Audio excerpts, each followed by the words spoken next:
bonjour à tous. Déjà pour commencer, le webinaire d'aujourd'hui est enregistré. Voilà, si vous ne tenez pas à apparaître sur le webinaire au moment des questions notamment, vous pouvez laisser les caméras éteintes. Merci de laisser vos micros éteints également pendant l'intervention de nos intervenants pour éviter les bruits de fond. Et puis voilà, si vous avez des questions, n'hésitez pas à les poser dans le chat.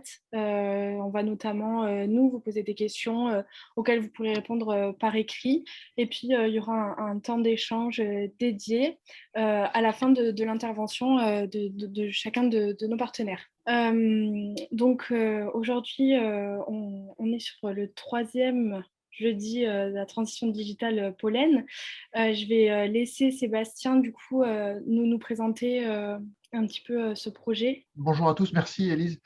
Ça permettra au dernier de nous rejoindre, parce que ce que j'ai à dire, ce n'est pas ce qui est le plus intéressant à entendre de l'après-midi, donc je peux commencer d'ores et déjà. On a plus d'une vingtaine d'inscrits, donc j'espère qu'on va être rejoint par un peu plus de monde, quoi qu'il en soit. Donc effectivement, on est sur le troisième jeudi de la transition digitale à Pollen cette année. C'est une série de réunions organisées avec Lozère Développement au titre de l'animation de la fabrique de territoire. Tu peux mettre la slide d'après, comme ça on pourra voir les partenaires de la fabrique de territoire. Pollen a été labellisée fabrique de territoire par l'État sur une candidature déposée par Lozère Développement. On anime ensemble ce bâtiment avec Lozère Développement. On est donc un bâtiment avec plusieurs fonctions, tiers-lieu, classiquement, pépinière d'entreprise innovante, et là pour le coup c'est le métier d'ADOC dans ce bâtiment, accompagnement de l'innovation, des usages du numérique, et donc là Lozère Développement intervient de côté sur ce sujet-là. Et on a Numencoop aussi qui est une coopérative du numérique qu'on héberge dans les locaux de la pépinière. Voilà, donc c'est un cycle de réunions sur toute l'année en alternance avec Lozère Développement et nous. Nous avons choisi, nous, des thèmes un peu en décalage, avec une vision un peu oblique sur le numérique, en essayant de croiser avec d'autres sujets de préoccupation d'ADOC. Ça s'adresse aux entreprises, aux professionnels, aux entrepreneurs. Ça, c'est la vocation de Pollen. Il existe de nombreux programmes de sensibilisation numérique, de prise en main des usages à différents niveaux et de différents niveaux de compétences. Et là, les professionnels savent se tourner vers les chambres consulaires, notamment, qui jouent un rôle important, confié par l'État d'ailleurs. Depuis quelque temps dans le cadre du plan de relance notamment. Donc il s'agit de venir en complémentarité avec tout ça, de prendre donc, comme je l'ai dit, un regard un peu plus oblique et de croiser des disciplines. Aujourd'hui, le choix, c'est de faire une halte sur la thématique du bien-être, qui est beaucoup travaillée aussi sur le territoire lozérien par de nombreux professionnels. Le territoire, il a cette vocation un peu aussi d'accueil sanitaire, de bien-être, avec des gens qui se fédèrent pour proposer des services un peu de façon cohérente. Et nous, voilà, aujourd'hui, on a souhaité mettre le projecteur sur l'intersection entre cette notion de bien-être et les usages du numérique. Et donc, je remercie nos partenaires. Alors, la mêlée, sur toute la durée du cycle, puisqu'on va faire toutes ces réunions ensemble cette année. Et puis là, pour l'occasion, l'ARACT Occitanie qui a accepté de contribuer et qui nous a inscrits dans la semaine de la qualité de vie au travail. Donc merci beaucoup. Et Tiffaine qui se présentera et dont on est content que la mêlée ait pu nous permettre de faire la connaissance. Merci beaucoup Sébastien. Du coup, sur le déroulé du webinaire d'aujourd'hui, donc voilà l'accueil que tu viens de faire. Ensuite, Tiffany nous parlera des impacts du numérique sur la santé des salariés et des dirigeants. Suite à ça, il y aura un temps d'échange qui sera prévu.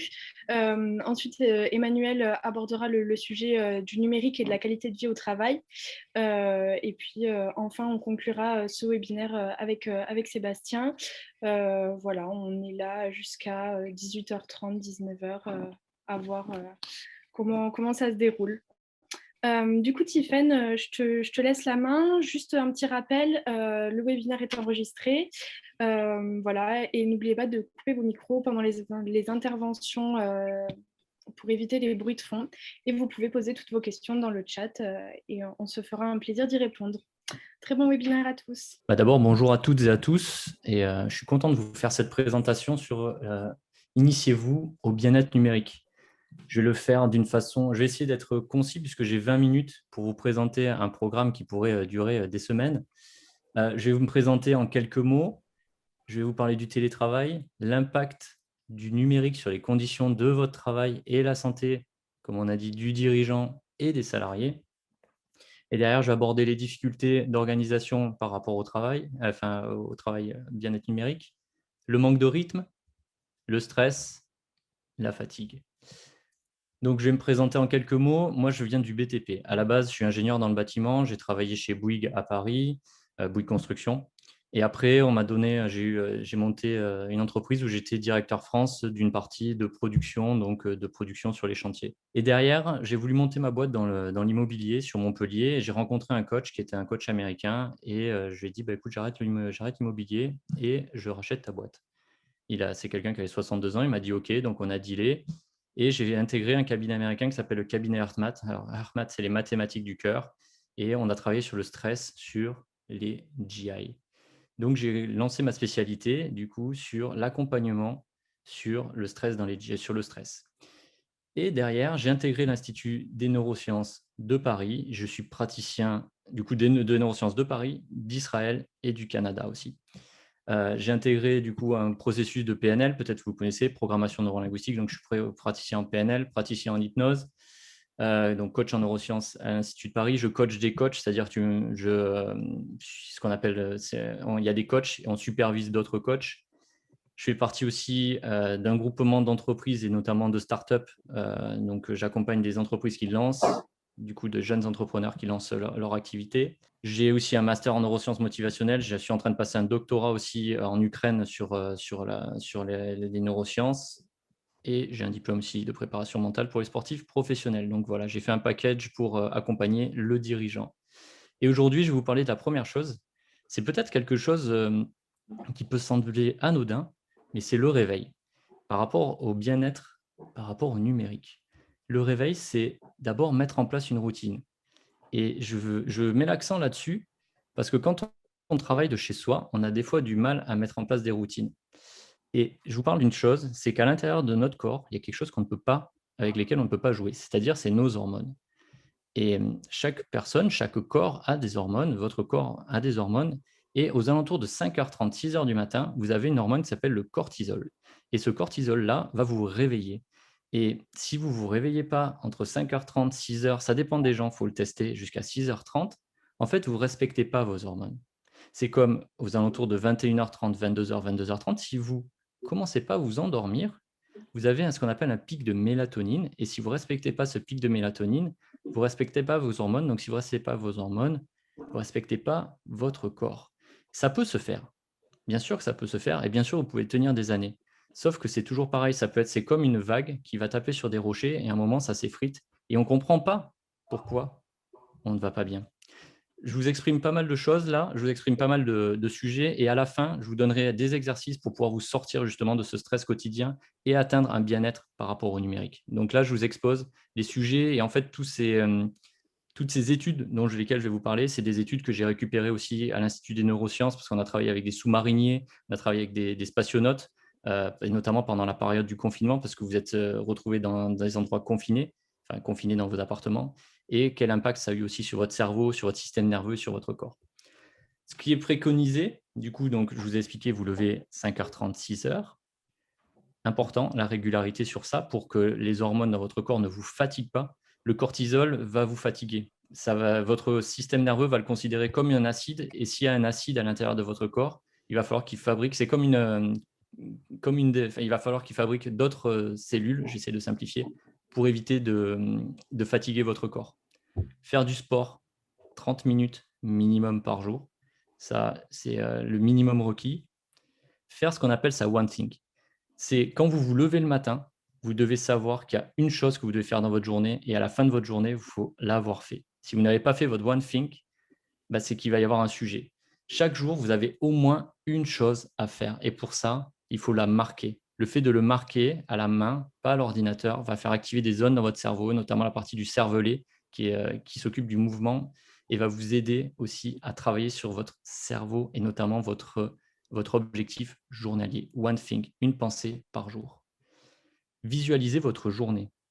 Après, on parlera de ça, mais qui visualise sa journée? Qui, au moment de son réveil, ferme les yeux et se dit « Ok, j'ai une réunion à 9 heures, j'ai tel rendez-vous, j'ai tel rendez-vous, j'ai tel rendez-vous ». Qui visualise sa journée? Le fait de visualiser votre journée va aider votre système réticulé activateur. Le système réticulé activateur dans votre cerveau, c'est une zone qui ne sait pas si c'est vrai, si c'est faux, et qui n'a pas de libre arbitre. Il ne connaît pas le présent, le passé et le futur.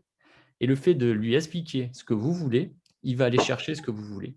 Donc, c'est pour ça que j'insiste sur one thing, une pensée par jour et visualiser sa journée. Ça, c'est la première chose à mettre en place dans votre routine le matin. Donc, la première clé, bien entendu, c'est faire du sport, c'est se mettre en action. Le fait de se mettre en action, je vais vous parler de ça aussi rapidement, c'est que vous allez drainer votre lymphe. La lymphe, c'est votre tout à l'égout. C'est-à-dire que vous avez vos cellules, quand vous vous coupez, vous ne dites pas à votre corps hey, « va faire une petite croûte ». Ça se fait automatiquement, tout ça, c'est automatique. Vos cellules sont alimentées par l'oxygène que vous avez, par le sang au niveau du cœur, donc ça part du haut, ça va vers le bas. Mais comment chaque cellule crée des déchets? Comment vous évacuez vos déchets? Par la lymphe. Et la problématique de la lymphe, c'est qu'elle est encombrée si vous ne faites pas de sport. Le sport et la respiration, des types de respiration, j'en parlerai un petit peu après, vont vous aider à drainer cette lymphe et le fait de drainer cette lymphe va vous permettre d'être en bonne santé. Le deuxième point que je voulais aborder, c'est la tenue de travail. C'est-à-dire que si vous travaillez chez vous, il va falloir habituer à votre cerveau, lui expliquer que si vous êtes par exemple en pyjama, il va avoir du mal à comprendre que je suis en pyjama dans mon lit, je suis en pyjama en train de petit déjeuner et je suis aussi en pyjama en train de travailler. Il va y avoir des chaînes qui se font dans votre cerveau. C'est comme, je vous donne un exemple, avant une prise de parole, vous allez lever vos épaules, lever votre menton et arborer un sourire. Qu'est-ce que ça fait? Le fait de lever les épaules, ça va travailler, ça envoie un message au système nerveux en lui disant les épaules en arrière, c'est signe de confiance, ça veut dire que je prends ma place. Le menton levé, c'est signe d'autorité. Donc, le système nerveux envoie des messages à votre cerveau en disant il est en autorité, donc il n'a pas besoin de stresser. Le fait de sourire, du coup, les zygomatiques envoient aussi des messages via le système nerveux au cerveau en disant hey, je suis en bonne santé, je suis bien, je suis en train de sourire. Donc, c'est la même chose sur votre tenue. Si tous les jours, vous étiez en pyjama quand vous travaillez de chez vous, le système nerveux, votre cerveau, il est pas habitué à ça, il ne comprend pas. Il dit, attends, je suis en train de travailler ou je suis à la maison en train de me reposer. Il n'activera pas les mêmes aires dans votre cerveau. Un autre point, voilà, sinon le cerveau va l'assimiler au week-end. Donc, je vous ai parlé de la posture, important. Les postures sur lesquelles vous êtes, dans votre quotidien, prenez 3 secondes là, regardez, même là, je sais que tout le monde a éteint ses caméras, je ne vois pas tout le monde. Regardez juste la posture que vous pouvez avoir. Est-ce que vous êtes dans une posture d'écoute? Est-ce que vous êtes dans une posture de prise de notes? Quel est l'objectif que vous êtes fixé sur cette conférence? Est-ce que vous êtes fixé un objectif? Et c'est là où c'est important. Votre intention va être importante. Et cette intention, du coup, va amener sur votre tenue. Est-ce que je suis posé comme ça? Est-ce que je suis en train d'écouter comme ça? Et c'est la même chose. Suivant la posture que vous avez, votre cerveau va activer d'autres aires. Le fait aussi de prendre des notes va activer une zone dans votre cerveau qui s'appelle le cervelet. Le cervelet active des zones de mémorisation différentes et des zones de mémorisation à long terme. Donc pareil, prise de notes à l'écrit, pas à l'ordinateur, ça n'active pas les mêmes aires. Prenez conscience de votre posture, le fait d'être en posture. Hop, ce qu'on appelle la posture du Superman. 60 000 à 70 000 pensées par jour. OK, 95% sont les mêmes que la veille. Donc, si vous ne modifiez pas en vie son présent en fonction de son passé, si vous ne changez pas et que vous ne faites pas de nouvelles choses par jour, du coup, ça veut dire que 95% de votre futur est déjà décrit. Mais ce qui veut dire aussi que si ça veut dire que votre corps fait mieux les choses que votre cerveau, si votre corps fait mieux les choses que votre cerveau, ça dit aussi que vous avez perdu votre libre arbitre. Je vous laisse méditer là-dessus.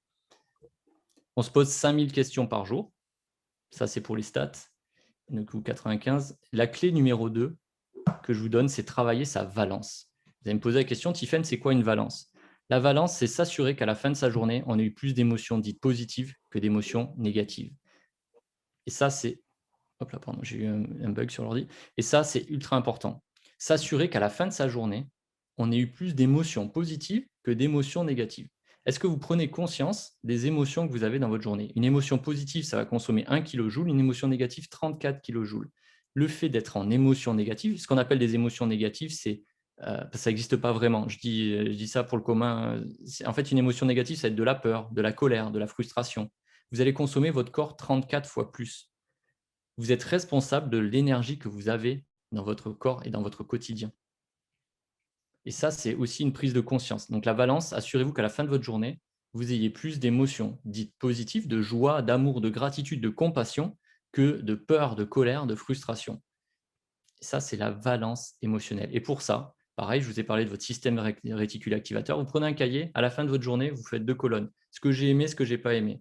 Ce que vous n'avez pas aimé, vous le notez. Par exemple, je ne sais pas, je suis arrivé à tel rendez-vous, un client est arrivé en retard à mon rendez-vous, j'ai eu un devis refusé, j'ai eu une facture impayée. Vous rayez, vous l'écrivez d'abord à la main, une facture impayée, vous la rayez et vous notez ce que vous voulez à la place. Le fait de le noter à la place, votre système nerveux, votre cerveau va commencer à agir d'une façon différente. C'est-à-dire que la frustration que vous avez mis sur cette facture impayée, si vous le rayez, vous rééduquez votre cerveau en lui expliquant, écoute, je ne suis pas frustré, je sais que je vais me challenger et du coup derrière, je veux des émotions positives pour pouvoir aller chercher cet argent. Et le fait d'expliquer ça quotidiennement, le cerveau ne résiste pas à la répétition. Donc, si vous le faites tous les jours et que vous l'écrivez, ça active ce que je disais, le cervelet, des zones de la mémoire derrière. Vous allez éduquer votre cerveau. Pour éduquer votre cerveau, il faut lui parler aussi à la troisième personne. Ça, c'est une clé que je vous donne. Donc, deuxième clé, travaillez votre valence. L'espace au travail aussi. Tiens, une question, je ne sais pas si, moi, je n'ai pas accès au chat, mais on n'aura pas accès, remarque. Si vous voulez déverrouiller votre micro quelques secondes, combien de fois vous touchez votre téléphone par jour, à votre avis? Bon, on touche 100, 200 fois, plus de 100 fois par jour. Ouais, on touche son téléphone, en fait, 1200 fois par jour, en moyenne. Et combien de fois on le déverrouille? On le déverrouille 150 fois par jour. Et si je vais plus loin, combien de temps il vous faut à votre cerveau pour vous reconcentrer et être de nouveau focus? Ça dépend de la tâche, bien entendu. Il faut entre 20 à 35 minutes. Donc, multipliez 35 minutes, allez, par 150, je vous fais un cadeau. Et du coup, vous allez voir le nombre de temps d'attention que vous avez dans une journée. Pareil, si vous avez votre portable dans votre champ visuel, la productivité baisse de 35%. Donc, si vous êtes sur une tâche, focus, vous prenez votre portable, vous l'enlevez de votre champ visuel. Important. Ça, c'est une des choses qui fait baisser la productivité, mais c'est incroyable. Pareil, les notifications, etc.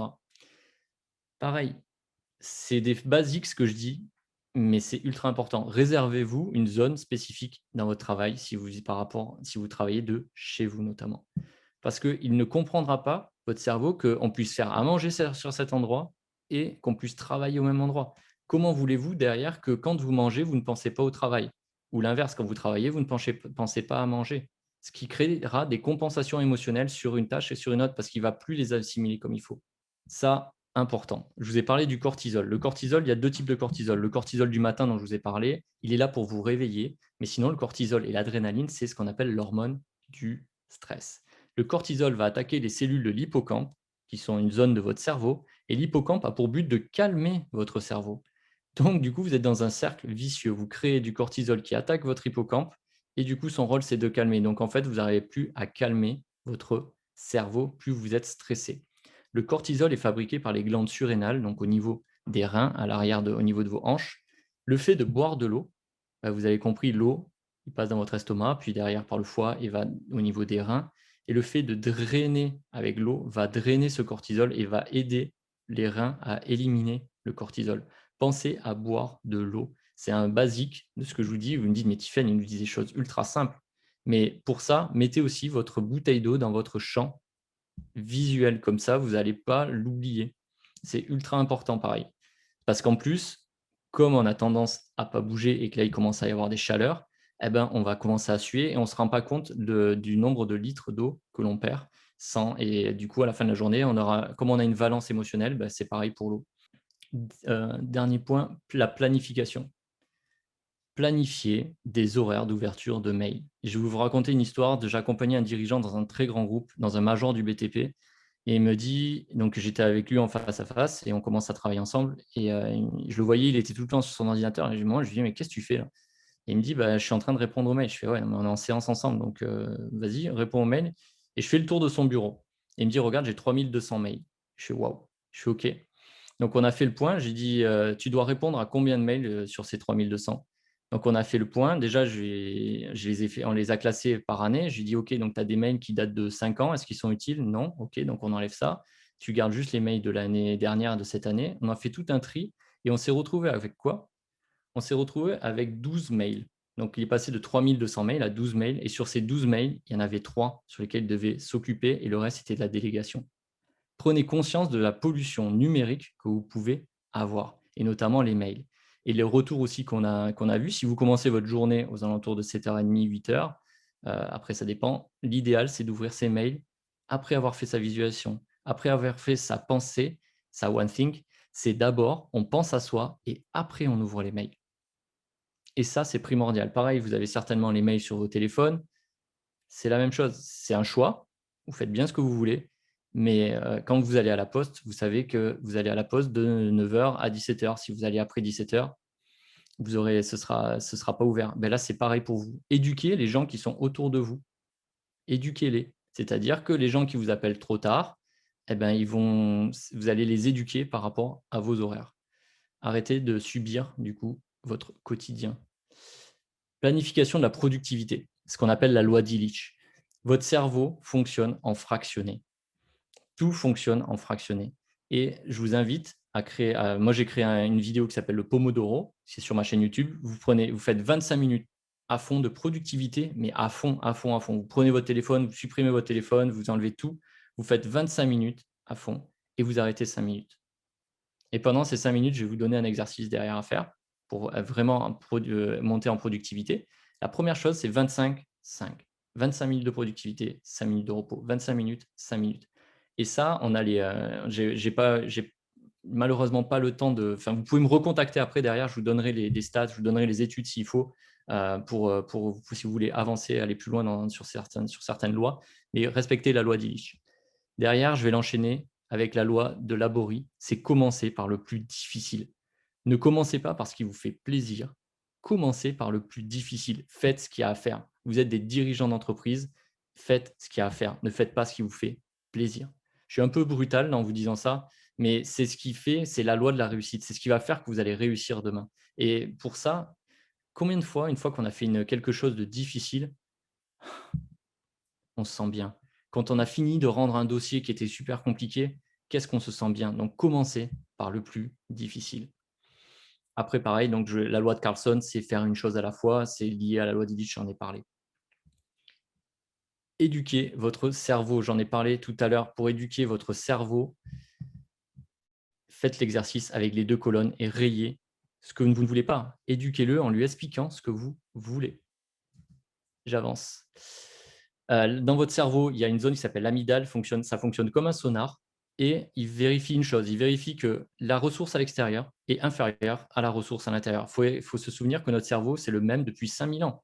Et à l'époque, dès qu'on entendait un bruit, fallait être vigilant pour ne pas se faire attaquer par un tigre à dents de sabre. Et il y a 2 choses. La ressource interne est supérieure au danger, pas de stress. La ressource externe, pardon, je vais la refaire. La ressource interne est supérieure à la ressource externe, pas de stress. La ressource interne inférieure à la ressource externe, stress. Et qu'est-ce que c'est que le stress? Le stress, ça fait accélérer le cœur, la respiration, ça envoie du sang dans les mains, je vais y arriver, pour se battre ou accrocher, ou dans les pieds pour fuir. Et ça coupe une zone dans votre cerveau qui est la zone du préfrontal, parce que ça consomme de l'énergie. Et comme on est en mode de fuite, il faut imaginer si on était poursuivi par un ours, il ne fallait pas penser à une tour Eiffel par exemple, il ne fallait pas penser à de la nourriture. Donc cette zone-là, elle est éteinte. Quand vous êtes en train de stresser, vous avez des zones de votre cerveau qui sont éteintes. Pensez du coup le nombre de temps où vous êtes stressé. Explication rapide, j'ai encore 23 secondes. Oui, je vous explique j'essaie d'être vachement concis. J'ai deux expériences à vous parler. Une expérience qui a été faite à UCLA. Ils ont fait regarder des films tristes avant d'aller faire leurs courses. Les gens ont consommé 35% de plus que d'habitude. Donc, mettez-vous en émotion positive et regardez du coup, si vous êtes en émotion dite négative, de peur, de colère, de tristesse, comment vous êtes dans une négociation, comment vous êtes dans votre quotidien. Bien entendu, vous n'êtes pas focus sur votre cible. La deuxième chose, une expérience qui a été faite en Allemagne à l'université de Max Planck, où ils ont fait regarder des films d'horreur avant de faire acheter des montres. Les gens étaient capables d'acheter la montre 3 fois le prix, en sachant même qu'ils allaient regretter derrière. Donc, vous voyez comment vos émotions vous manipulent. La technique, c'est 20%, les émotions, c'est 80% de votre quotidien. Exercice pratique, ça aussi, on pourra l'envoyer, on a les adresses mail des gens, on pourra vous l'envoyer. Si vous sentez que vous êtes stressé, vous notez, qu'est-ce que vous pensez de la situation stressante? Le deuxième point, qu'est-ce que vous ressentez de la situation stressante? Le troisième point, qu'est-ce que vous faites de cette situation stressante? Et quelles sont les conséquences de cette situation stressante? Et notez le dernier point, quelle est la situation idéale? Si vous coupez une des flèches, le qu'est-ce que vous pensez, le qu'est-ce que vous ressentez ou le qu'est-ce que vous faites, votre cerveau va plus comprendre pourquoi il est stressé. S'il ne comprend pas pourquoi il est stressé, il va laisser tomber la situation stressante. Sur une clé, c'est ralentir sa respiration. Je vous ai expliqué tout à l'heure, le stress va faire accélérer votre cœur et la respiration. Quand on a une émotion, elle est toujours reçue par le corps. Le corps est la réponse à l'émotion. Si vous ralentissez votre respiration, votre système nerveux ne comprendra pas le stress. La première chose à faire quand vous sentez que vous êtes envahi par une émotion, par une colère, ou une négociation, une prise de parole, peu importe, vous ralentissez votre respiration. Le fait de ralentir la respiration, le système nerveux en fait, va chanter. Le cerveau va se dire en fait, ok, je ne peux pas être stressé puisque le corps ne me renvoie pas un élément de stress. Deuxième point, boire plus d'eau. 2% de déshydratation dans votre quotidien, c'est 20% de stress en plus.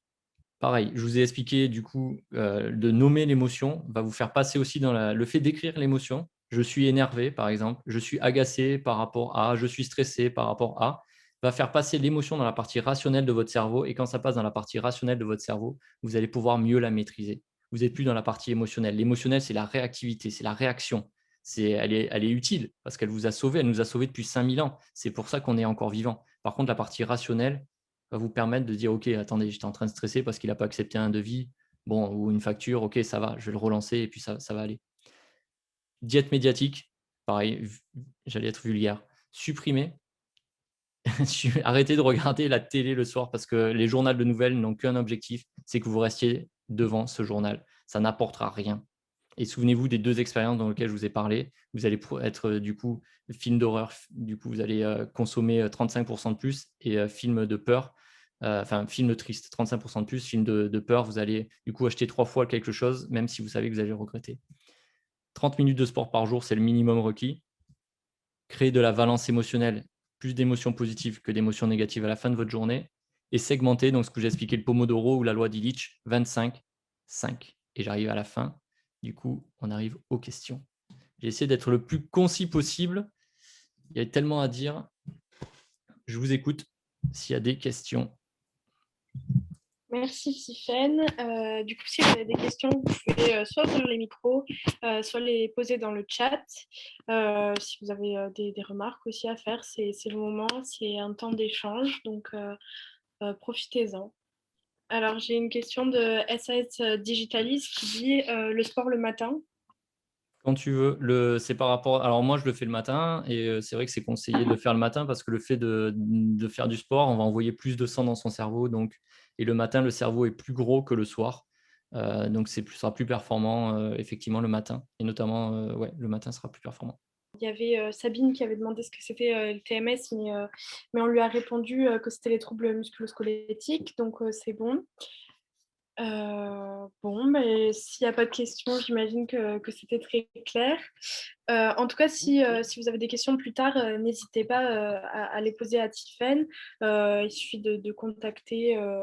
Alors, peut-être, Tiffaine, tu peux nous dire ton adresse mail? Je vais la mettre dans le chat. Je vais mettre mes coordonnées dans le chat, comme ça, ce sera plus simple pour tout le monde et vous pourrez faire un copier-coller. Et moi, je suis à disposition. Par mail, je répondrai. Faites-moi un mail, même un appel, un SMS. Et avec plaisir, des fois, ce n'est pas évident de s'exprimer effectivement devant d'autres personnes. Et c'est OK. Donc, n'hésitez pas, vous m'envoyez un SMS, même pour votre entreprise ou quelque chose qui vous arrive. Clairement, moi, je suis à disposition là aujourd'hui. Je suis à disposition pour vous aider. Et pour la mêlée et pour Adoc, quoi. Vraiment, mon but, c'est. Vous payez ce qu'on appelle l'AT. L'AT, c'est l'attention temps. C'est la plus belle chose que vous pouvez vous donner en fait, du temps. Parce que ça ne se cumule pas, ça ne se met pas sur un compte en banque. Donc vraiment profitez. Et si vous avez des questions à me poser, moi je suis à disposition pour vous. Et n'hésitez pas. Voilà, c'est tout ce que je peux vous dire. Super, merci beaucoup Tiffaine. J'ai encore une remarque qui dit ce qu'on note, c'est que les outils numériques vont vers toujours plus de temps réel et que ça va à l'encontre de notre fonctionnement. Oui et non. Oui, oui et non. C'est sûr que notre nature profonde, elle a pas l'habitude du numérique. Mais aujourd'hui, alors autant avant, on adaptait l'homme au numérique, mais aujourd'hui, de plus en plus, le numérique s'adapte à l'homme. Donc, autant il y a quelques années, j'aurais dit oui, je suis OK avec ça, mais autant maintenant, de plus en plus, les applications qui sont faites sont vraiment de plus en plus positives et on est en train d'adapter le numérique à l'homme et c'est ça qui fera que demain, on sera encore plus performant. Bah, Je vais du coup, considérer que oui. du coup, j'active mon micro parce que Bien ça sûr, sera avec plus plaisir. simple. Ouais. Non, ce que je pensais, c'était par exemple, il y a eu la messagerie où déjà on a commencé à pouvoir échanger de manière assez rapide, mais aujourd'hui on voit les outils comme Slack où finalement on peut être dérangé chaque 30 secondes ou chaque 10 secondes. Et c'est un peu à l'opposé de ce que vous disiez quand vous disiez ben, on lève ses mails 2 fois par jour, une fois à 10 heures, une fois à 17 heures. Des outils populaires et qui répondent aux besoins de fonctionnement des entreprises, ils sont à l'opposé, c'est de la communication temps réel où on envoie un petit message chaque 30 secondes. Oui, bien sûr. Mais ce qui va être important, c'est de se. Alors, j'ai employé un mot qui est un peu fort peut-être, mais quand je dis se respecter, c'est-à-dire que c'est choisir. Et choisir, c'est dire, ben voilà, je choisis un temps d'échange. C'est-à-dire que je regarderai ma messagerie de telle heure à telle heure. Et vous allez vous rendre compte que même, je ne sais pas si vous êtes manager ou si vous êtes directeur ou dirigeant d'une entreprise, vous allez vous rendre compte qu'à force, les gens, ils vont savoir que le patron de cette boîte, de 11 heures à midi, on peut lui parler. Simplement. Et petit à petit, ça va se faire. Mais je comprends, c'est vrai qu'avec les Slack, on est envahi de messages. Moi, j'ai fait une conférence, enfin, je faisais un séminaire d'une journée, je suis rentré, j'avais 1000 messages sur mon WhatsApp. J'ai fait, mais c'est incroyable, 1000 messages, je ne vais pas lire 1000 messages. Et donc, prenez un temps et éduquez et dites-le en fait aux personnes qui sont autour de vous. Voilà, moi, je regarde mes messages de telle heure à telle heure. Et vous allez vous rendre compte que petit à petit, les gens, ils vont s'y habituer. Mais je comprends, c'est vrai que c'est pour ça que je parlais de diète médiatique aussi, la surconsommation de messages. Il y a même des applications où vous pouvez bloquer votre portable pour pas qu'il fonctionne. Est-ce que ça répond un peu plus à la question? Merci à toi. Est-ce que Ou vous merci à vous, pardon, m'entendez? je suis toi tout le temps. Est-ce que vous m'entendez? Oui, Oui, bonjour. phénoménal. Je voulais rebondir sur la question de Ludo, justement. Et pour les entreprises qui travaillent dans le numérique, dont c'est le métier, justement, comment vous abordez les choses? C'est-à-dire est-ce que vous pouvez amener un tout petit peu de contexte? C'est parce que comment Ouais, j'aborde quoi exactement?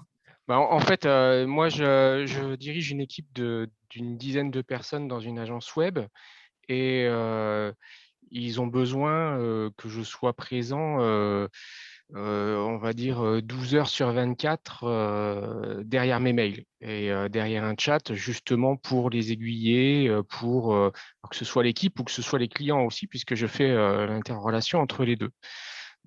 Donc, on va dire que c'est enfin, c'est mon métier en fait d'avoir des mails ouverts en fait continuellement. Donc, moi, j'irai à l'opposition, c'est-à-dire que je ne peux pas, par rapport à mon métier, je ne peux pas respecter la logique de la planification des heures d'ouverture des mails, Ok. tel que vous l'avez indiqué, en tout Ouais, cas. j'entends. Donc voilà, je voulais savoir comment vous abordez ce sujet-là pour les gens qui ont cette problématique-là, on va dire. Ok. Déjà, je dirais pas que c'est une problématique, c'est un challenge. Et ce qui est intéressant, c'est vrai que ce que j'ai dit, c'est une bonne pratique. Et après, on adapte au métier. Là, ce que je dirais, c'est quand je réfléchis à une startup que j'accompagnais, on a fait le 25-5. Le 25-5, ce sera le plus performant. C'est-à-dire que pendant 25 minutes, s'il faut que vous ouvrez vos mails pendant 25 minutes, vous allez faire 25 minutes d'ouverture de mail, 5 minutes, j'arrête. 25 minutes, par exemple, 25 minutes d'ouverture de mail client, 5 minutes, j'arrête. 25 minutes d'ouverture de mail pour mes prestataires mes employés, 5 minutes de repos. Et en fait, de faire le 25-5, 25-5, 25-5, et à chaque fois, quand vous faites 25 minutes, c'est 25 minutes soit que pour les clients, soit 25 minutes que pour les managers. Oui, c'est possible, oui. Et du coup, en fait, si vous mettez toujours les mêmes heures, votre cerveau il va comprendre qu'à telle heure, eh ben, il va se mettre en action là-dessus. Il faut vraiment éduquer. On n'éduque pas assez notre cerveau. Et il va aller là où vous voulez aller, tout le temps. Il va aller là où vous avez vos pensées, sauf que 95% de vos pensées de la veille sont les 95% de votre futur. 50% de vos souvenirs sont inventés, hein. Donc, choisissez vos souvenirs. Ok, merci. Merci à vous. Alors, la question que tout le monde la connaisse, du coup, le premier pas n'est-il pas de commencer à sensibiliser les collaborateurs aux enjeux de la déconnexion, surtout dans l'entreprise du digital? Certes, mais est-ce que ça ne commence pas d'abord par le dirigeant aussi? Plus mettre en fait, ça commence et par le bas et par le haut. Enfin, il n'y a pas de bas, il n'y a pas de haut pour moi, c'est tout le monde, effectivement. Plus charte à mettre en place, une charte co-créée par tous les collaborateurs avec des règles de vie et d'usage d'utilisation des outils numériques. Une charte co-créée, ouais, bien sûr. Oui, ça peut être intéressant. Ça peut être intéressant. Mais pour co-créer cette charte, il faut que, avant de parler de numérique ou de choses comme ça, il faut parler des valeurs, en fait. Et c'est ça qui va tenir les gens. La première chose sur lesquelles on travaille, l'environnement, quelque part, aujourd'hui, on ne peut pas le changer. Il a changé. En plus, on est là obligé de s'adapter. Pour s'adapter à l'environnement, il faut créer des comportements. Et ces nouveaux comportements vont être issus de capacités. Ces capacités, c'est quoi? C'est des nouveaux apprentissages. Et ces apprentissages sont liés à des croyances ou à des valeurs. Et en fait, les valeurs que vous allez mettre dans cette charte va créer de nouvelles croyances et va créer de nouvelles capacités qui vont adapter ces comportements au nouvel environnement. Et ce numérique qui est en train d'arriver, bien entendu, il faudra s'adapter avec de nouveaux comportements. Ces comportements, je vais le refaire dans l'autre sens, seront liés à ce nouveau apprentissage, ces capacités. Ces capacités seront liées à vos croyances et aux valeurs de l'entreprise et aux valeurs des salariés. Est-ce que ça répond un peu plus à ta question, Julie, pour créer cette charte? Yes. Merci à vous, Julie. Bonjour. J'aurais, si c'est possible, encore une question. Oui, bien sûr. Enfin, oui, c'est bon. Voilà, je mets aussi la caméra comme ça. Yes.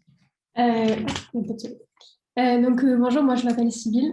Je suis doctorante en psychologie cognitive et je travaille sur donc les interruptions numériques et les impacts que ça a sur les performances. Et en fait, j'aurais juste voulu savoir, parce qu'en fait, il y a des études quand même qui ont montré que le fait en fait, d'enlever justement le téléphone portable, parce que ce que vous disiez, c'est qu'il faut l'enlever du champ visuel pour éviter que son attention, en fait, elle se détourne de notre tâche pour aller sur le téléphone. Et en fait, je cherchais, c'est pour ça que j'ai mis du temps à prendre la parole, mais je ne retrouve pas l'étude qui montre que, en fait, justement, si on enlève le téléphone du champ visuel des individus, ça augmente leur stress, Ouais, notamment chez les femmes. Notamment chez les femmes par rapport aux enfants, à la famille, etc. Oui, parce qu'il y a une dépendance émotionnelle. Je sais, mais là, je vois très bien ce que vous êtes en train de parler. Mais à terme, en fait, qu'est-ce qu'on veut? C'est-à-dire que cette dépendance émotionnelle, on arrivera à la combler par d'autres choses. C'est-à-dire que ce sera plus facile à expliquer au cerveau au niveau notamment de la dopamine, parce que c'est un effet dopaminergique, hein. C'est l'effet dopamine qui fait que j'ai peur, j'ai plus ça dans ma champ visuel. Et le fait, là, je pense que pour les entrepreneurs, du coup, c'est plus facile de gérer cette absence, notamment la gestion de la dopamine, qu'une gestion du cortisol. Mais après, les deux s'entendent, c'est une bonne remarque. Moi, ce que je préconise, c'est de l'enlever, clairement. De l'enlever parce que je préconise la productivité et que la carence émotionnelle, on pourra la combler quoi qu'il se passe par autre chose. Est-ce que ça répond à la question? C'était pas forcément une question, mais c'était plus pour savoir votre point de vue sur Moi, je l'enlève. ces effets inverses, en fait, justement. Ouais, j'ai entendu et j'adore. Quand vous avez commencé à poser la question, je me suis dit, je suis sûr qu'elle va me parler de ça. Et du coup, voilà. Merci. Merci à vous. Merci à tous. S'il n'y a pas plus de questions, peut-être qu'on peut passer à l'intervention d'Emmanuel. Donc Emmanuel Albert, donc je suis chargé de mission donc à l'ARACT Occitanie. Ma présentation elle va se faire en 3 temps. Un premier temps, donc, je vais présenter l'ARACT. Un deuxième temps, je vais présenter la qualité de vie au travail. Et un troisième temps, on mettra une focale sur QVT et numérique, avec les effets du numérique sur les conditions de travail des salariés, des dirigeants. Et après, vous donner quelques éléments méthodologiques pour mieux appréhender les questions du numérique dans vos futures organisations. Et je terminerai cette partie-là par une petite restitution issue de l'accompagnement d'une structure qu'on a pu réaliser dans le cadre de nos interventions. Peut-être par rapport à ce qui avait été dit effectivement en introduction, donc ce webinaire, il se fait dans le cadre de la semaine de la qualité de vie au travail, donc un petit mot très rapide. Donc c'est une semaine qui est organisée par le réseau ANACT-ARACT, donc c'est la 18e SQVT, donc qui aura lieu du 14 au 18 juillet. Et cette année, le thème, c'est travailler ensemble. Ce qui a guidé le thème, c'est surtout effectivement l'effet Covid, où on s'est beaucoup rendu compte que, notamment dans un bon nombre d'organisations, il y avait la difficulté de faire travailler ensemble, notamment les salariés qui pouvaient être en chômage partiel, les salariés qui étaient en distanciel, les salariés qui étaient en présentiel. Et on voit bien que ça a généré des complications à la fois sur les conditions de travail, mais également ça a pu générer beaucoup de complications sur la performance des organisations. Donc le thème d'aujourd'hui, c'est bien-être numérique. Donc moi, je vais orienter ma présentation sur numérique et qualité de vie au travail, avec comme idée importante, c'est quand on traite de les questions du numérique, c'est de remettre le travail des utilisateurs au cœur des discussions. L'idée, c'est de dire que derrière l'outil numérique, il y a des concepteurs, mais à la sortie du numérique, il y a également des utilisateurs. Et notre expérience montre que ces utilisateurs, en tout cas le travail tel qu'il est réalisé par les utilisateurs, n'est pas forcément toujours pris en compte comme il devrait l'être. Voilà, présentation de l'ARACT Occitanie. Donc, l'ARACT Occitanie, c'est l'association régionale pour l'amélioration des conditions de travail. Donc, on est une association paritaire donc, qui est gérée par les partenaires sociaux, donc avec à la fois des représentants dans l'organisation d'employeurs et les représentants dans l'organisation syndicale de salariés, avec une présidence, vice-présidence également paritaire et tournante. Donc, on a un conseil d'administration qui est à peu près renouvelé tous les 2 ans, donc avec les 5 grandes organisations syndicales de salariés et les 3 grandes organisations syndicales d'employeurs. L'ARACT, donc, qui est une association de la 1901, donc qui est présente dans toutes les régions françaises et sur certains territoires d'outre-mer, appartient à un réseau qu'on appelle le réseau ANACT-ARACT, avec à sa tête l'Agence nationale pour l'amélioration des conditions de travail, qui est donc une agence sous tutelle du ministère en charge du travail et qui est gérée par un conseil d'administration tripartite. Donc les représentants d'employeurs, les représentants dans le syndicat de salariés et des représentants de l'État. Les missions du réseau, c'est de produire, diffuser de la connaissance, on va dire, à tous les acteurs qui travaillent dans les structures, mais également les acteurs qui accompagnent les entreprises, donc des outils, des méthodes pour justement faire progresser la problématique de la qualité de vie au travail.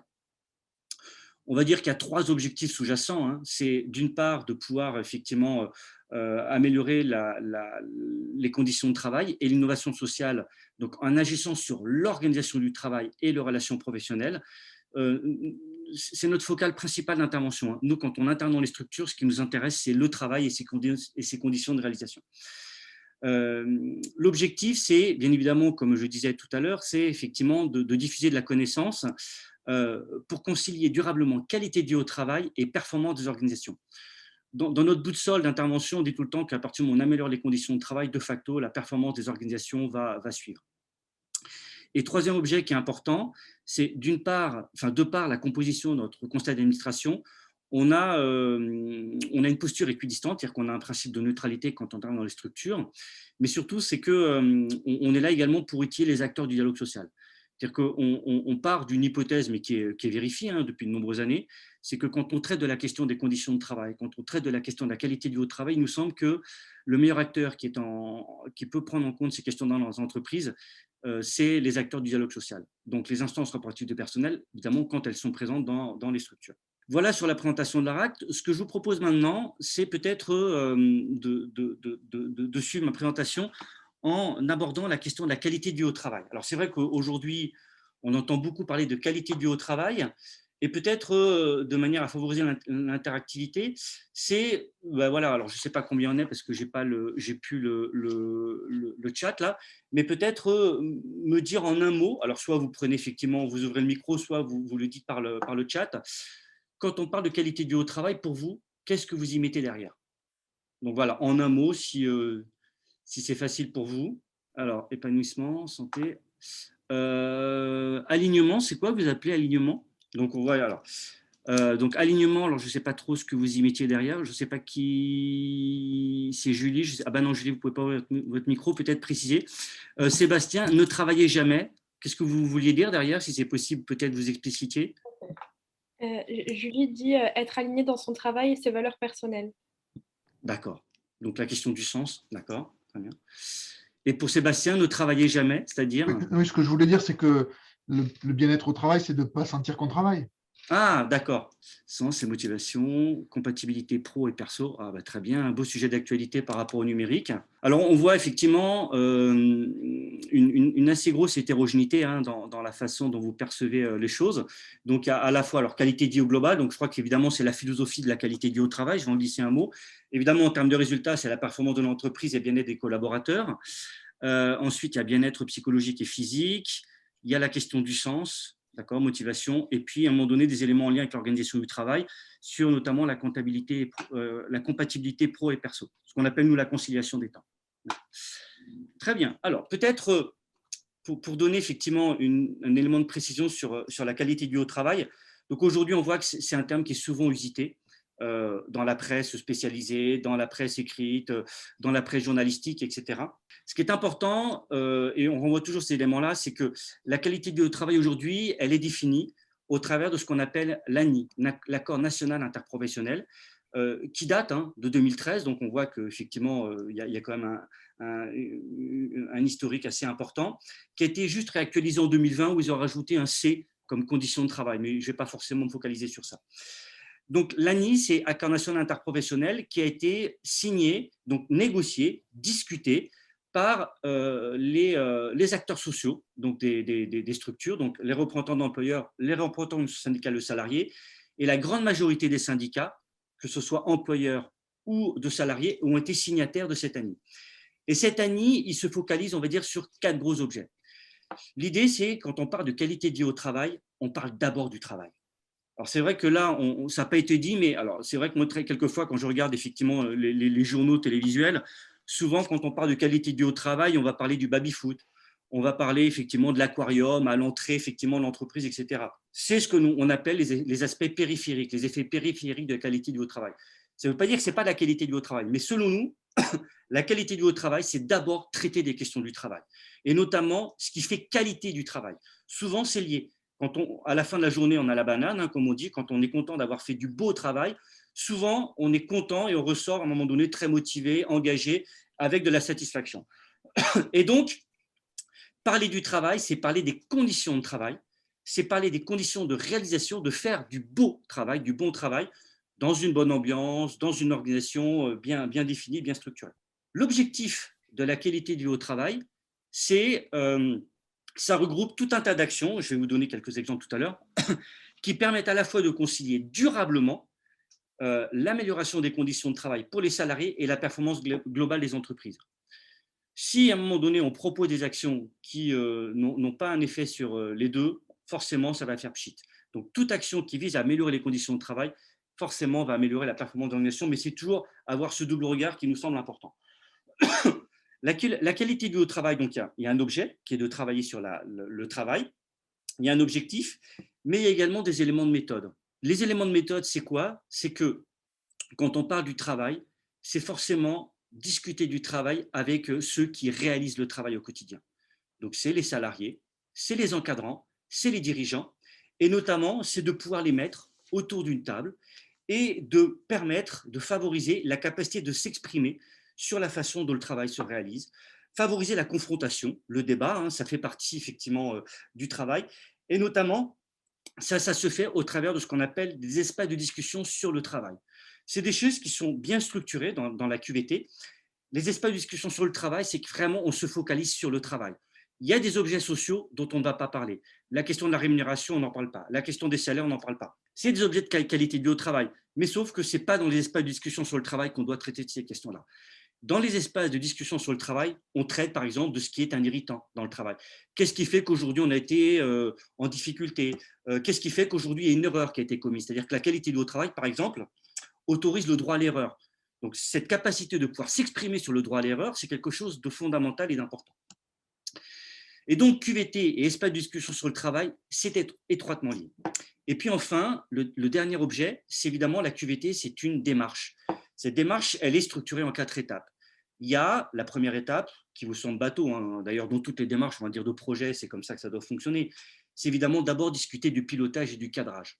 Le pilotage, c'est qui va piloter cette démarche et quel va être le cadre de travail. Il faut qu'on soit au clair sur ce qu'on entend par qualité de vie au travail. Il faut qu'on uniformise le langage commun. Une fois que ce pilotage, ce cadrage a été défini, il faut qu'on définisse une démarche en 3 temps. Le premier temps, c'est de poser à un moment donné un état des lieux. On ne pourra pas définir des actions si on n'a pas fait un état des lieux. Souvent, d'ailleurs, le raccourci est très rapide. Moi, je me rappelle, il y a quelques années, j'ai été intervenu dans une structure. Ils avaient identifié des problématiques de lombalgie. La sortie, c'était on a acheté des sièges ergonomiques. Sauf que comme le travail n'a pas été abordé, on s'est rendu compte, quand on avait été faire des observations, quand les gens sont sur ligne de production, les sièges ergonomiques ne sont pas utilisés parce que les salariés travaillent debout. Donc, ça nous semble important, à un moment donné, de faire un état des lieux sur ce qui pose difficulté dans le travail, mais également ce qui est beau, ce qui fonctionne bien, le fonctionnement des collectifs de travail, etc. Une fois que cet état des lieux a été posé, ensuite, on va pouvoir définir des actions d'amélioration qui vont donner lieu à ce qu'on appelle de l'expérimentation. Je l'ai mis volontairement en gras, c'est-à-dire que la démarche QVT, vraiment, la philosophie de la démarche QVT, c'est de définir une démarche qui, à un moment donné, soit portée vers l'action. L'idée, ce n'est pas seulement d'avoir des intentions. C'est ces actions-là, elles doivent à un moment donné être visibles par l'ensemble des personnes qui ont travaillé. Et donc, l'expérimentation, c'est d'aboutir sur des actions très concrètes qui ont été discutées. Une fois ces actions ont été expérimentées, bien évidemment, il y a un objet d'évaluation pour ensuite pouvoir pérenniser la démarche. Donc, cette démarche de structuration en 4 étapes, c'est des démarches génériques dans toute conduite de projet. En tout cas, elle est bien portée par l'ANI. L'ANI, évidemment, comme je disais, elle était portée par les partenaires sociaux. Évidemment, et c'est la philosophie de l'ANI, c'est que la définition, la conduite et l'évaluation sont des enjeux essentiels justement du dialogue social. Avec une philosophie, on va dire, une finalité ou un but, c'est que la QVT, ça doit évidemment quelque chose qui doit être durable et c'est quelque chose qui doit être global. C'est-à-dire que quand on parle de QVT, toutes les questions qu'on traite dans le travail vont être abordées. À un moment donné, quand on va parler alors on parle beaucoup d'ailleurs aujourd'hui de RSE et QVT, parce qu'on voit qu'il y a des choses qui sont à peu près similaires, identiques. En tout cas, voilà, quand on parle de santé au travail, quand on parle de performance, quand on parle de conciliation des temps, quand on parle de communication, tous ces objets-là peuvent évidemment être de la qualité de vie au travail. Ce qui est important dans l'ANI, c'est qu'il y a un point important, et on retrouve ça d'ailleurs beaucoup dans les objets effectivement autour du travail, c'est que souvent, quand on traite de la question de la qualité de vie au travail, on voit les mêmes choses d'ailleurs quand on traite de questions du stress, quand on traite des questions de pénibilité. C'est qu'il y a un côté subjectif. C'est-à-dire que la qualité de vie au travail, c'est une perception qu'on a de la qualité de vie au travail. Et cette perception est individuelle. L'idée, c'est de dire que tout le monde a raison dans cette qualité de vie au travail. C'est de pouvoir à un moment donné de mettre cette perception individuelle dans le débat collectif. Ce qui est important, c'est que l'ANI dit que cette perception de la qualité de vie au travail, elle est structurée autour de 3 facteurs. Évidemment, le premier facteur, c'est de pouvoir aborder les questions de conditions d'emploi et les conditions de travail. Donc, ça renvoie aux espaces de travail, ça renvoie à des questions matérielles, ça renvoie à la nature du contrat, ça renvoie par exemple à des temps de transport, etc. Deuxième objet, c'est le contenu du travail. Donc là, on rentre vraiment dans des aspects très spécifiques sur qu'est-ce qui fait travail. Donc, c'est le rythme de travail, c'est le sentiment de réaliser un travail utile. Vraiment, cette question-là, elle est fondamentale. Quand vous mettez des acteurs ce matin dans une structure de service à la personne, une question toute simple, c'est quoi pour vous faire du beau travail? Et on voit qu'il y a une hétérogénéité dans la notion de beau travail. Et donc, mettre ça en débat, c'est vachement intéressant pour partager justement des règles de fonctionnement collectif. Le fait de pouvoir utiliser ses compétences dans le travail. Voilà, donc c'est parler du contenu du travail, c'est essentiel. Et puis, bien évidemment, j'ai donné 2 objets, mais il y a un point qui est essentiel, c'est de permettre la capacité d'expression et d'action des salariés. C'est que les salariés puissent s'exprimer sur ce travail-là. Quelquefois, souvent d'ailleurs, on voit dans l'histoire du travail, avant, on mettait en place des espaces, des temps de discussion, des temps d'échange. Ces temps-là ont tendance à s'amenuiser. Et on voit que ça génère des difficultés pour les salariés, quelquefois, qui ne peuvent pas s'exprimer. Les difficultés, les erreurs qu'ils peuvent commettre, voilà. Et ces temps-là doivent, de notre point de vue, revenir justement comme du temps de travail qui sont fondamentaux en termes de performance. Par rapport à la QVT, donc l'ANI, à un moment donné, définit 10 champs, enfin 10 objets en termes de qualité de vie au travail. Alors nous, on l'a résumé en 6 thèmes. Alors, certains collègues vont parler de marguerite, d'autres collègues vont parler de narcisse parce que c'est 6 pétales. Mais l'idée, c'est quand on parle de QVT, alors après, vous les aurez. L'idée, voilà, c'est qu'ils ont été détaillés. C'est qu'il y a 6 grands objets, de notre point de vue, qui peuvent constituer des leviers d'action pour agir et progresser en matière de qualité de vie au travail. c'est de proposer des actions et de travailler autour des éléments qui vont traiter des questions de relations au travail. Comment ça se passe, les échanges de travail, la question des communications, et évidemment la question du climat social avec l'ambiance de travail. C'est des éléments qui vont parler du contenu et de l'organisation du travail. Est-ce que le travail tel qu'il est prescrit, il est clair?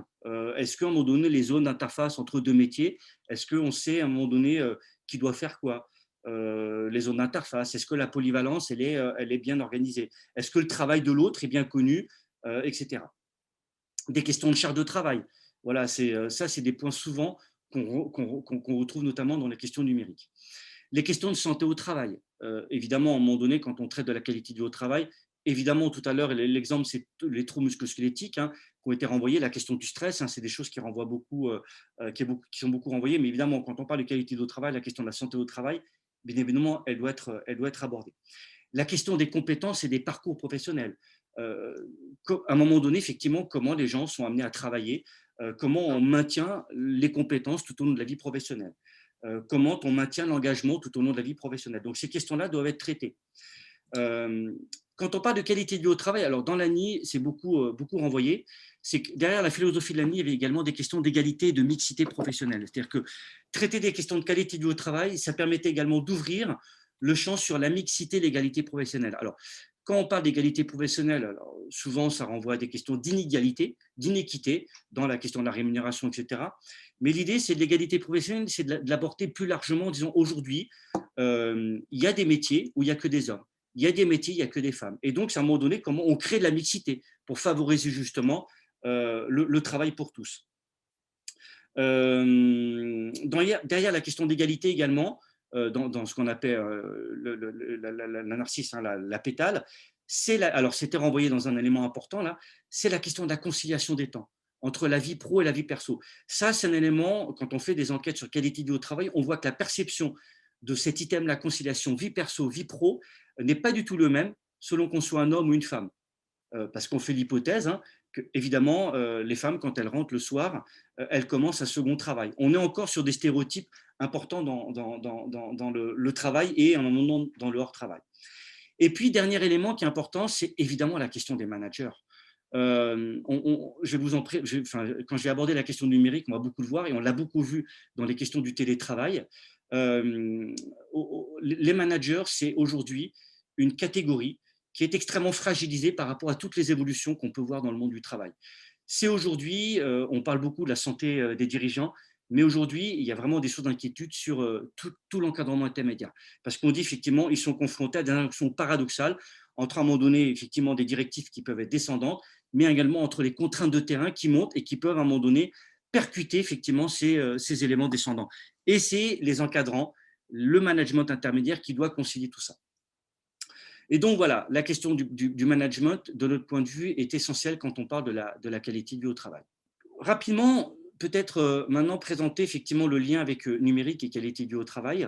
Ce que l'on voit aujourd'hui dans le monde du travail, c'est que les entreprises, les organisations, elles changent à vitesse grand V. Il y a des évolutions rapides, alors qui sont liées à l'introduction des technologies, l'introduction de la culture numérique, qui fait que beaucoup de choses changent dans le monde de l'entreprise. Il y a des questions de dématérialisation, donc la question de la culture papier a tendance à s'amenuiser, on passe à la culture numérique. La question de la digitalisation, de la transformation numérique, voilà, c'est maintenant on fait de plus en plus de visioconférences, etc. La question de l'automatisation, la question des systèmes d'information, qui également est amenée à évoluer. La question de la cobotique, alors ce qu'on appelle la cobotique, c'est les interactions directes ou téléopérées entre un robot et un salarié. C'est beaucoup développé aujourd'hui en télémédecine. Voilà, on voit à un moment donné, les robots sont là au service de l'homme et on prend à un moment donné des choses à distance, etc. Ce que l'on constate, c'est que ces éléments, alors ces évolutions rapides qui existaient bien avant effectivement la Covid-19, il y a eu un phénomène d'accélération avec la Covid-19. On parle d'effet catalyseur ou un effet à un moment donné d'accélérateur qui a vraiment mis la culture de la transformation numérique, y compris dans des métiers où la transformation numérique n'était pas du tout effectivement la culture. avec le click and collect, par exemple, la question du télétravail. Mais on voit aujourd'hui, par exemple, ce midi, on était mangé dans un restaurant, maintenant, il n'y a plus de carte. Maintenant, tout se fait par scan, etc. Alors, en plus, ce matin, ce qui est intéressant, c'est que le scan ne marchait pas. Donc, comme ils n'ont pas de carte, il a fallu se débrouiller, etc. Mais on voit voilà, qu'il y a beaucoup de choses aujourd'hui qui se transforment avec ce numérique-là. Les conséquences de l'introduction de ce numérique, de ces transformations numériques, il y a des effets observés qui peuvent à un moment donné être ambivalents. C'est-à-dire qu'il y a à la fois des aspects positifs, plus de flexibilité, plus d'autonomie, plus de coopération, mais il y a également des effets pervers. Les effets pervers, c'est que les outils numériques, à un moment donné, peuvent générer de la contrainte, donc ils vont être hyper rationalisés. Donc voilà, on va suivre l'outil numérique. C'est tout à l'heure ce que disait Tiffaine, c'est qu'on met de plus en plus des outils numériques au service de l'homme, mais malheureusement on constate aujourd'hui que quelquefois c'est aux hommes de s'adapter aux outils numériques. Donc ce système de contraintes fait qu'il va y avoir une hyper rationalisation qui peut intensifier ou densifier le travail. Et puis bien évidemment, il y a la question de l'infobésité. Alors ce qu'on appelle l'infobésité, c'est que c'est l'exemple des mails. On est noyé à un moment donné par des outils mail. Alors l'exemple, c'est 3000 mails par jour. Enfin voilà. On n'a plus la capacité de pouvoir mémoriser, de travailler au travers de ces outils mail. Alors il y a les mails, mais il y a également le téléphone, il y a également les collègues qui viennent donner de l'information. Donc tout ça, effectivement, génère tout un tas de systèmes contraignants. Par rapport à ces transformations numériques, alors je vous dis y compris parce que nous, depuis quand même pas mal de temps, là, on travaille sur ce qu'on appelle les transformations numériques, hein, y compris voilà, avec la région, on accompagne beaucoup d'entreprises sur l'évolution des organisations avec l'introduction de ces outils numériques. Le constat qui peut être fait, c'est que ce n'est pas l'outil en tant que tel qui pose difficulté par rapport aux conditions de travail, par rapport aux conséquences sur la santé et la performance de l'organisation. C'est la façon dont l'outil va être introduit. C'est le processus de travail. Le constat qui est souvent fait, c'est que les transformations numériques aujourd'hui, quand il y a des projets qui sont déclinés dans les entreprises, elles sont peu débattues. C'est-à-dire qu'on se retrouve à un moment donné avec des transformations numériques auxquelles les salariés vont devoir faire face. Voilà, il y a un outil qui a été prescrit et à un moment donné, on n'a pas traité des questions du travail. Et on constate que souvent, l'introduction des outils numériques, c'est souvent l'affaire de spécialistes. C'est des responsables de production qui traitent de ces questions-là. C'est un pilote de projet, c'est un fournisseur. Et le grand absent, justement, ce sont les utilisateurs. Alors, ce que j'appelle les utilisateurs, c'est à un moment donné les utilisateurs au quotidien. C'est-à-dire qu'eux, ils perçoivent l'introduction de ces outils numériques comme quelque chose de descendant, comme quelque chose de prescripteur. Et donc, souvent, les questions qui sont posées, c'est qui ces personnes-là qui ont programmé des outils qui ne sont pas adaptés aux contraintes de terrain. Alors, voilà, par exemple, là, j'accompagne une banque dans la transformation numérique. Alors, enfin, j'ai accompagné, hein, parce que ça date il y a quelques années. C'était sur problématique de dématérialisation. Et aujourd'hui, par exemple, on ne signe plus rien en termes de papier dans les banques. Tout se fait avec la signature électronique. Et lorsqu'on a introduit cette culture de la matérialisation dans un certain nombre de territoires, il y avait effectivement des critiques très fortes du statut en disant mais attendez, chez nous, effectivement, il n'y a que des personnes effectivement plutôt âgées qui n'utilisent pas l'outil numérique, j'ai plus d'imprimants, donc je ne peux plus imprimer de papier, etc. Avec des critiques très fortes en disant mais c'est qui ces gens-là qui ont programmé ces outils-là sans en avoir discuté avec nous, voilà, avec cette tour d'ivoire, etc. Et souvent, ce qu'on dit, c'est que souvent, les prescripteurs ou voilà, les spécialistes techniques, ils ont un modèle de raisonnement qui est pour nous une boîte noire. C'est-à-dire que c'est quelque chose, donc c'est leur modèle, c'est leur stéréotype, c'est leur représentation, et ils ont des représentations du travail qui, quelquefois, alors de manière un peu jargonneuse, on dit des représentations un peu appauvries du travail réel. Et donc, il nous semble, nous, pour pouvoir à un moment donné, effectivement, travailler avec eux, c'est ce qu'on appelle ouvrir la boîte noire avec eux pour pouvoir re-questionner le travail des utilisateurs. Et donc, par rapport à ça, on est en train d'expérimenter au niveau du réseau. Alors, un outil, alors c'est ce qu'on appelle un serious games, hein, donc un petit jeu, où on a développé un outil au travers de 6 questions. Et donc, après, il y a un petit jeu, voilà, où il y a les utilisateurs, les ingénieurs, et l'idée, c'est de mettre tout ça en débat. C'est quand on introduit effectivement, introduire un outil numérique ou quand on change une organisation du travail avec effectivement un outil numérique, c'est en quoi cet outil va être utile. Donc, pour quel acteur et surtout, c'est quelle est sa valeur ajoutée. Voilà, à un moment donné, l'exemple que je donnais, c'est que aujourd'hui, on met en place une signature électronique. Bah ouais, mais en quoi c'est utile dans un territoire où, à un moment donné, les gens n'ont pas la culture numérique, c'est qu'avec des personnes âgées, ou ils ne savent pas, à un moment donné, signer avec un stylo digital, etc. En quoi le projet est intelligible? C'est-à-dire que, en quoi, à un moment donné, il fait sens dans le contexte du travail actuel, hein, pour à la fois les utilisateurs, pour les encadrants intermédiaires. Voilà, si à un moment donné, y compris dans des contextes un peu compliqués, l'introduction du numérique dit par exemple, il supprime tout un tas de métiers, d'activités, ça peut poser difficulté. Donc toutes ces questions-là doivent être débattues. En quoi, bien évidemment, l'outil est accessible? C'est-à-dire, est-ce que les utilisateurs auront les moyens et les compétences pour y accéder? Alors, c'est intéressant, c'est que par rapport à ça, je vous prends un exemple qu'on vit nous pleinement, c'est qu'on nous a changé notre messagerie. Tout bête, hein. Sauf que là, on n'a pas été formé, on nous demande d'être opérationnel dans un délai très court. Enfin voilà, c'est pas du tout de formation. Et on est le réseau Anactaract. Hein. C'est-à-dire qu'à un moment donné, ce que je suis en train de vous le dire, c'est qu'on est, y compris nous, pas capable de se l'appliquer. Et on galère entre nous, là, on peste, enfin voilà. Sont-ils utilisables, ces outils numériques? C'est-à-dire qu'à un moment donné, est-ce que les technologies qui existent dans les territoires peuvent permettre de les utiliser en situation réelle? C'est-à-dire que quand on a des outils numériques, alors l'exemple, c'est voilà, des bugs informatiques. Là, moi, je vous dis, hein, j'ai une clé 4G, j'ai mon téléphone parce qu'on a effectivement le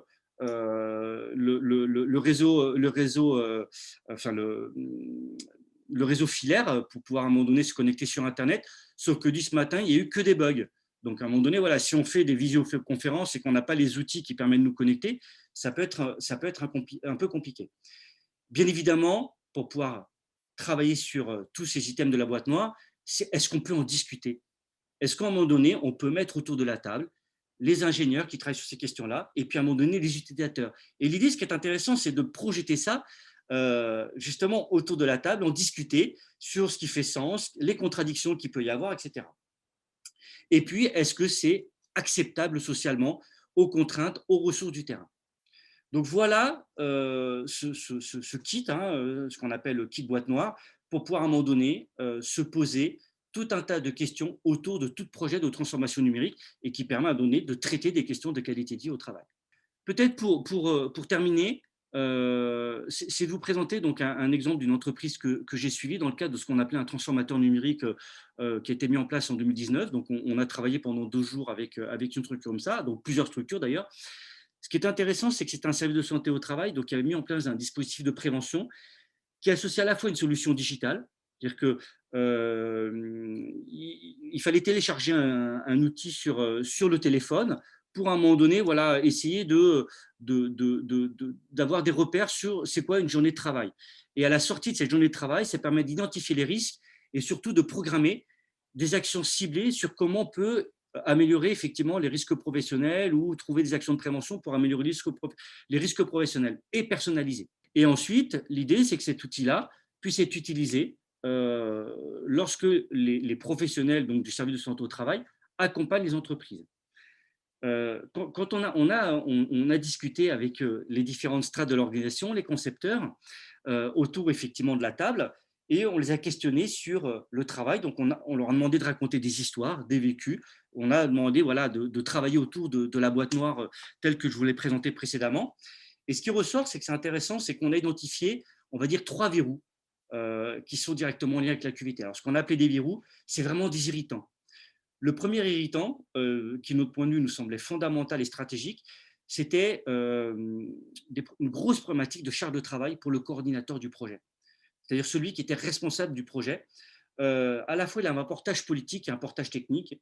Et il nous semblait que nous, en termes de qualité de notre travail, il était en train d'exploser. C'est-à-dire que, pour résumer très simplement les choses, c'est qu'il faisait 20 heures par jour, où il était à la fois sollicité par les financeurs, par effectivement les acteurs politiques, c'est un service de santé au travail, donc il y a les partenaires sociaux qui l'appelaient, et puis tous les utilisateurs au quotidien, et donc 12 000 mails, et ils n'en pouvaient plus. Et donc voilà, l'idée c'est de travailler avec eux en termes de sortie sur la structuration du projet, bien distinguer ce qui relevait du portage politique, du portage technique, etc. Ensuite, ce qui était intéressant, l'autre objet, effectivement, qui était un verrou en termes de qualité de vie au travail, c'était la question de la déclinaison opérationnelle pour les professionnels de santé. L'idée, c'est que cet outil-là, donc qui se fait au travers d'une application mobile, doit être un outil qui permette, en tout cas, de faciliter les discussions, le travail entre effectivement le dirigeant et les professionnels du service de santé au travail.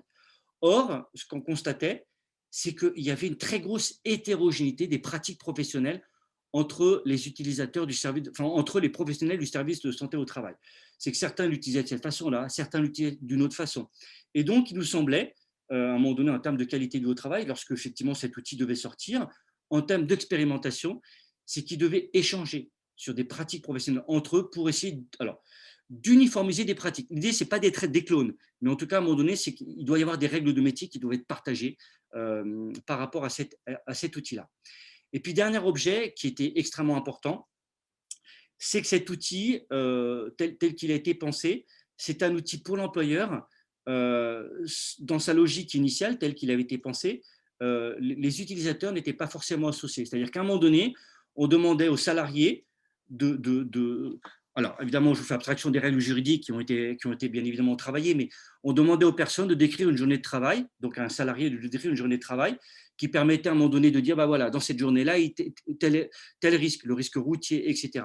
Et donc, l'outil sortait les types de risques, sauf que en fin de journée, vous aviez un inventaire des types de risques, mais sauf qu'on ne parlait pas du travail qu'il y avait avec les utilisateurs. C'est-à-dire que ça identifiait des risques, mais sans en parler avec les utilisateurs. Et donc, forcément, il nous semblait qu'il y avait quelque chose d'essentiel qui manquait, c'était des questions du travail. Merci, je t'avais dit que je pouvais être long. Non, mais c'est parfait, du coup, on est parfait. Merci beaucoup.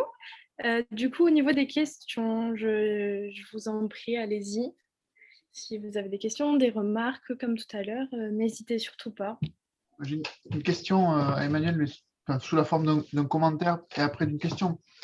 Le commentaire, c'est que les propos d'Emmanuel m'ont fait penser au programme d'accompagnement mis en œuvre par Aradoc et pas que par Aradoc d'ailleurs, d'accompagnement des entreprises vers l'industrie du futur qui mobilise des financements régionaux et de l'État. Dans ce programme, quand on le présente aux entreprises, on leur dit que, donc ça s'adresse à toutes les entreprises et pas seulement les entreprises industrielles, le programme Industrie du futur est assez mal nommé, c'est reconnu de tous.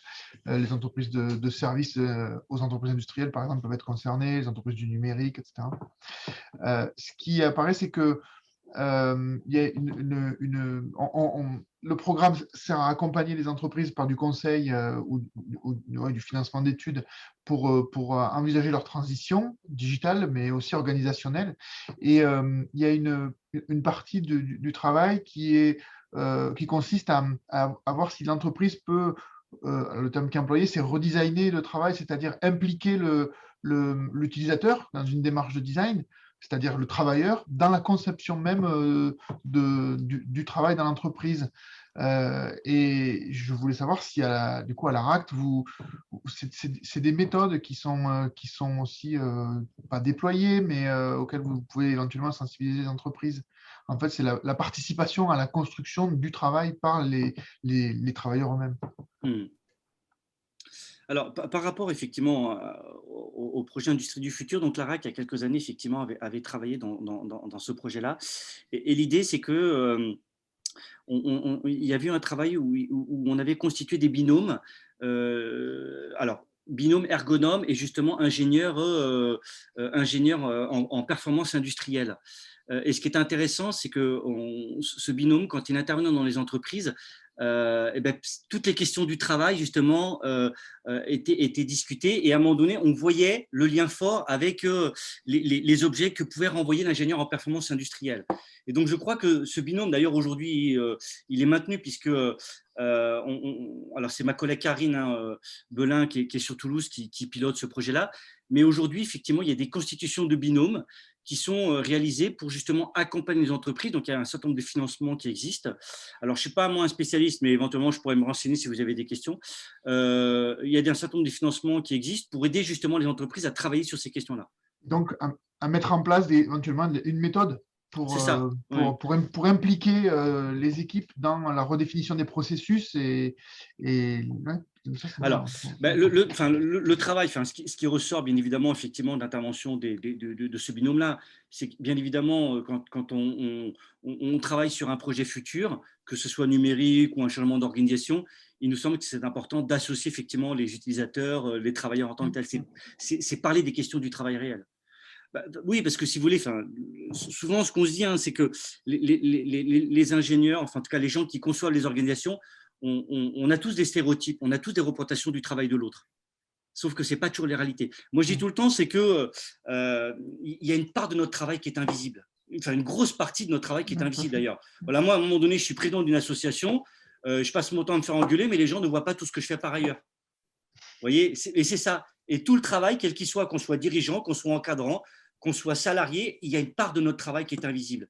Et le problème, c'est quelquefois, quand on introduit une nouvelle organisation, quand on introduit un nouvel outil, ça peut percuter justement ce travail invisible. D'où l'élément central, c'est de remettre les questions du travail vraiment au cœur de ces objets de discussion.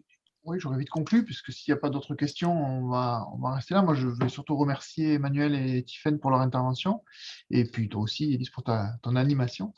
Je pense qu'on pourra réadresser les contenus des présentations, ça a été dit peut-être à toutes les personnes inscrites. Et pour prolonger, soit avec vous les intervenants, soit les participants à la réunion peuvent aussi se tourner vers s'ils sont chez l'entreprise. Pour certains, c'est le cas, j'ai mentionné le programme Industrie du futur, mais il y a bien d'autres programmes d'accompagnement des entreprises dans ces démarches, donc n'hésite pas à se tourner vers l'agence ad hoc et notamment les chambres consulaires aussi, bien entendu, dans leurs territoires respectifs, puisqu'on avait aujourd'hui avec nous pas que des entreprises, des entrepreneurs lozériens, mais bien d'autres départements d'Occitanie. Donc c'est bien si jeudi commence à rassembler au-delà de la Lozère, et c'était un petit peu l'intention aussi, puisque ça fait longtemps qu'ici à Pollen, on travaille pour le coup sur les usages du numérique dans le milieu professionnel. Ça fait plus de 20 ans, donc c'est normal qu'on soit tout le temps activer un petit peu ceux qui sont à la pointe de la réflexion sur le sujet. Et je trouvais qu'aujourd'hui, vos interventions étaient vraiment complémentaires. Celle de Tiffaine, évidemment, on voit le profil du coaching et donc de beaucoup d'affect et dans la prise en compte du sujet. Et puis Emmanuel, plus je vais dire, institutionnel à travers son rôle à la RACT. Donc c'était très complémentaire et je vous en remercie. Peut-être, si vous le permettez, j'ai oublié de dire quelque chose d'important, c'est pour les entreprises qui seraient intéressées pour un accompagnement par un consultant. C'est vrai que là, il existe des dispositifs et aujourd'hui, moi, j'incite les entreprises à aller parce qu'il y a un dispositif qu'on appelle Objectif Reprise, qui est une aide gratuite de l'État qui vous permet à un moment donné de financer du conseil. L'idée, c'est de vous financer sur une problématique, quelle qu'elle soit, en lien effectivement avec une reprise d'activité ou en lien avec une continuité d'activité. Donc voilà, tous les objets en lien avec la question des conditions de travail. Il y a une palette d'outils. J'ai pas déroulé, mais la région Occitanie a quand même mis en place aussi les passes RH, les contrats appui RH, toutes les prestations RH pour structurer une stratégie RH, mais ne serait-ce que le pass pour diagnostiquer et après mobiliser des financements. C'est quand même des logiques qui sont bien aidées dans les territoires, mais également dans les métropoles. Donc, pas hésiter à mobiliser la région sur ce sujet. Alors oui, c'est ce que je vous dis, c'est quand vous appelez Objectif Reprise, justement après l'idée, c'est de pouvoir vous orienter également vers un dispositif qui peut effectivement mieux vous répondre, enfin mieux répondre à votre problématique. Écoutez, passez tous une très bonne soirée et puis à très vite. C'est le 21 octobre sur les objets connectés, en fait, comment les capteurs peuvent transformer l'entreprise, ses process. Et en décembre, le 16, ça sera sur les données, comment on peut valoriser les données, qui qu'on soit. On a des données à valoriser, donc quand on respecte les règles d'utilisation des données, on peut aussi en tirer de la valeur. Voilà, c'était l'idée. Super, merci beaucoup. À bientôt. Merci bien, au revoir. À bientôt, bonne soirée, au revoir.